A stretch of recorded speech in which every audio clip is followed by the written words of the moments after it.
Democrats have characterized state laws adopting photo ID like Georgia, which really liberalized just about everything about its voting system except to require consistent use of voter ID recently. And Democrats have characterized that as Jim Crow 2.0.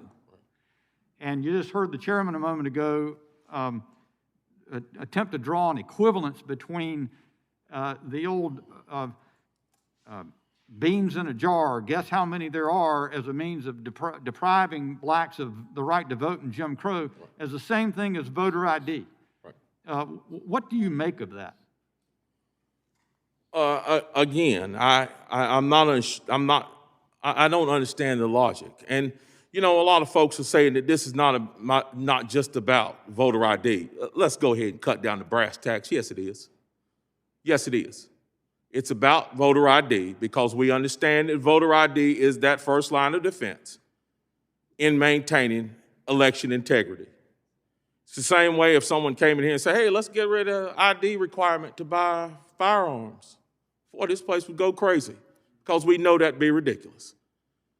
So it's about that. It's about the voter ID laws. But that notion that this is somehow Jim Crow, you know, I think some folks need a history lesson about what happened during Jim Crow. During Jim Crow, it wasn't just a poll tax. It wasn't just a jar of beans. Guess how many jars of beans in it?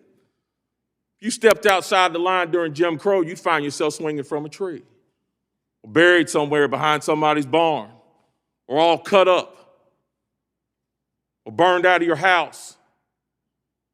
Requiring an ID to vote is just simple American responsibility. In our state, I call it common sense legislation for the common good. Keeps us all honest. And to say that somehow poor people, black people, can't be involved in that responsibility, again, is insulting. It's insulting. And so I completely agree with you that it's not the same thing. Not even close. Not even on the same scale. It's not even in the same arena.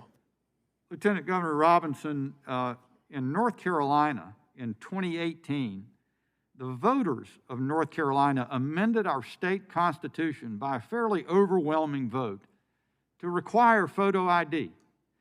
And since that time, an enabling law passed by the General Assembly, which goes well beyond, sir, what you said you would consider to be valid ID. Absolutely. It includes student IDs. Absolutely. It even has been amended to include the ID if someone holds that they receive public assistance, are all allowed.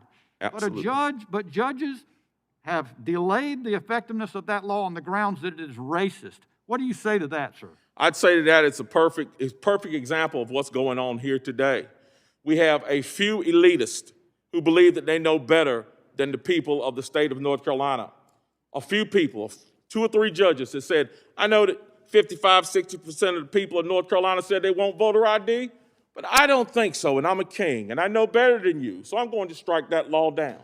That's the same thing we see going on in this chamber right now. That's the same thing we see with H.R. 1. Folks who sit high, look low, say, I know better than you. I know your state better than you. I know your people better than you. I'm going to make the decisions for you. Again, not going to happen. Not going to happen.